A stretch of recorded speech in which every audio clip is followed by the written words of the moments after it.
এতদিন ধরে সৎভাবে চলে যে সুনাম আমি অর্জন করেছিলাম এক লহমায় তা শেষ হয়ে গেল। আমার অপরাধ কি? আমি নাকি লোক ঠকিয়ে আমার পাগলি দুশ্চরিত্র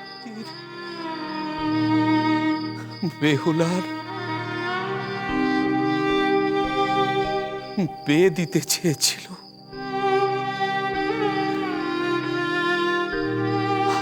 ওদের নালিশটা আসলে কি সেটা ওরা নিজেরাই জানে না। আমাদের মেয়ে দুশ্চরিত্রীর না পাগল? হ্যাঁ, এটা তো ওদের শুধুলে পারতে।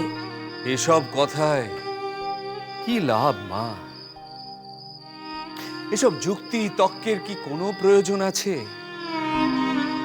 অভিযোগ সত্যি না মিথ্যে তার কি কোনো প্রমাণ আছে? আমাদের কথা বলার একটা সুযোগ কেউ দিয়েছে?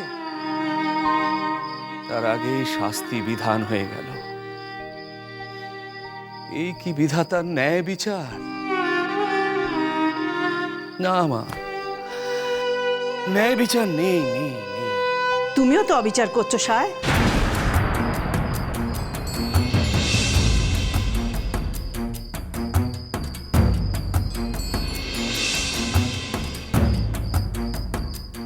আমি?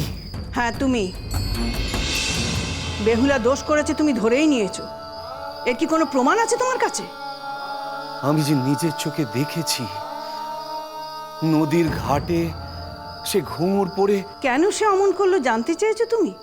হ্যাঁ, তাকে তো কোনো কথা বলার সুযোগই দাওনি। ধরেই নিয়েছো সে অপরাধ করেছে। আমাদের সকলের দুঃখ দুর্দশার কারণ সে একা। বিনা বিচারে তাকে একেবারে মরমে মেরে রেখেছো তুমি। মা, আমি তোমার কথা বুঝতে পারছি না। তাকে শুধুলেই বুঝতে পারতে সায়।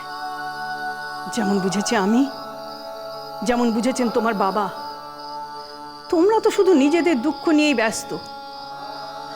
তুমি রাত জেগে পায়চারি করছো, আর তোমার বউ সে রাগ করে মেয়ের সঙ্গে কথা কইছে না, তার মুখ অব্দি দেখছে না। অমন দুধের শিশু, তাকে মা ত্যায্য করলে, আর বাপ ফিরেও দেখলে না। আধার ঘরে সেই মেয়ে একা পড়ে রইল। এই তোমাদের ন্যায় বিচার? মা, আমার একটা কথার জবাব দাও দেখিনি সায়। তোমাদের ওই বণিক মণ্ডলীর চেয়ে তোমরা ভিন্ন হলে কিসে?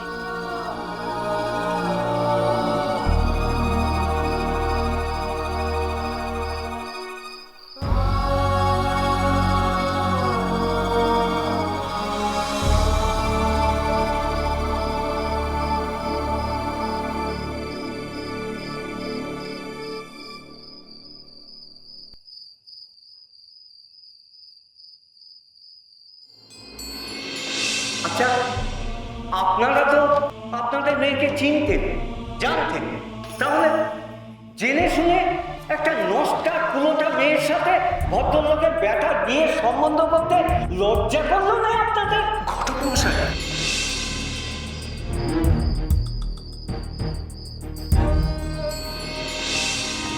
একটা কথা তুমি শুনে রাখো সাহেব, আমরা ভিতরে কেউ যাবো না। আর শুধু আজ কেন, আমাদের কেউ আর কখনো তোমার ভিটে পা রাখবে না। এসব আপনারা কি বলছেন? আমি তো বুঝতে পারছি না আমাদের অপরাধটা কি। বলছিলাম কি, এখানে এই ধুলো পায়ে দাঁড়িয়ে না থেকে দয়া করে ভেতরে আসুন না। সেখানে একটু জল বাতাসা মুখে দিয়ে তারপর না হয়। জল বাতাসা? আপনার ঘরে একজন নাচুনির ঘরে জল বাতাসা গ্রহণ করবো আমরা?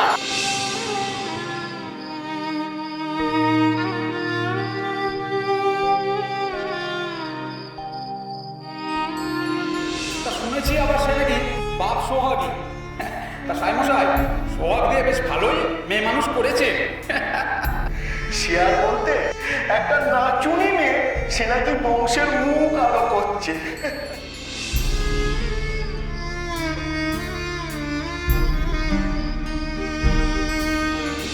পবিত্র বলে পবিত্র, একেবারে স্বর্গ থেকে নেমে আসা দেবী, সে কথা তো প্রমাণ হয়েই গেছে। আর তোমার উদ্দেশ্য সকলের কাছে স্পষ্ট হয়ে গেছে সাহেব। ব্যবসাটা ভালো করেন এটা তো জানতো, কিন্তু নতুন করে লোক ঠকানোর ব্যবসা আরম্ভ করেছেন সেটা তো জানতাম না।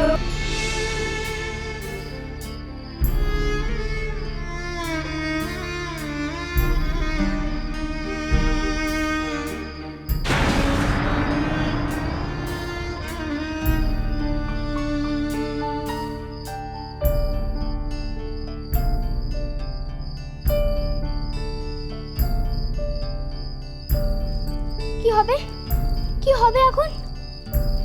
পিদিম পিদিম যে নিভে আসছে, ঘর আঁধার হয়ে গেলে আমি আমি থাকবো কি করে? আগে আঁধার হলে আমি আমি ভয় পেতুম নে, কিন্তু কিন্তু এখন পিদিম নিভে গেলে আমি আমি থাকবো কি করে? আমি এখন কি করি? আমার বড্ড কষ্ট হবে, পারছি না, বড্ড ভয় করছে, বড্ড ভয় করছে।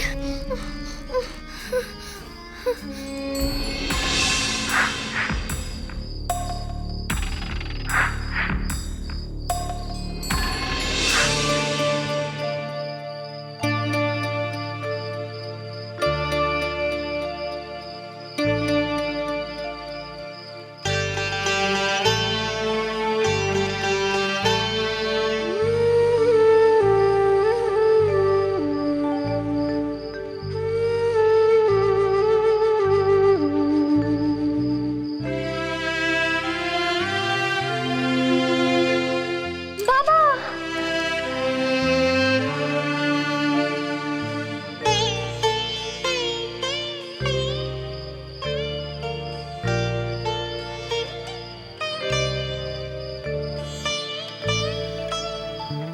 একা একা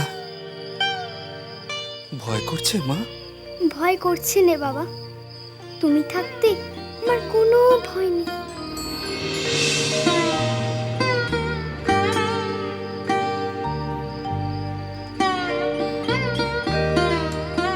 মুক্তি দাও হে ভোলানাথ, আমার মেয়েটাকে তার সমস্ত কলঙ্ক, অন্যায়, অবিচার থেকে মুক্তি দাও।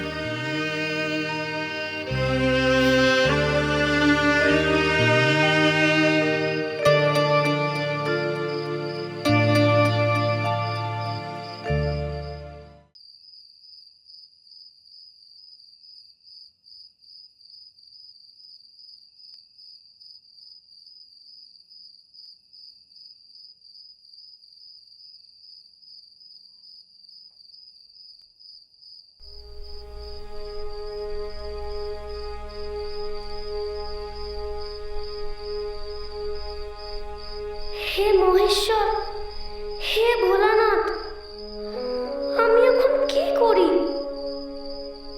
আমি রাজা না হলে যে কেউ আমার কথা শুনবে না, আর আমার কথা না শুনলে তাদের দুঃখ দুর্দশা দূর করবে কে? কে সব অন্যায় অবিচার বন্ধ করবে? রাজা যে আমাকে হতেই হবে, কিন্তু কি করে? মাকে কি করে রাজি করাবো? মা যে ভাববে এসব আমার বাইরে বেরোনোর ছল, কিন্তু আমি যে গুরুমশাইকে কথা দিয়েছি।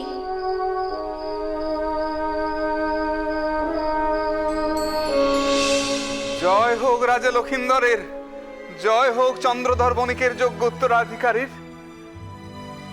কিন্তু কিন্তু আমি কি করে রাজা হব গুরুমশাই? যেমন করে আরো 5 জন রাজ সিংহাসনে বসেন, যেমন করে হয় তাদের অভিষেক, এই সংবাদ শোনামাত্র আশেপাশের গ্রাম থেকে দলে দলে মানুষ ছুটে আসবে আশীর্বাদ করতে তাদের ভাবিকালের রাজাকে। কিন্তু মা, মায়ের তো এতে মত নেই। কে রাজি করাবে মাকে?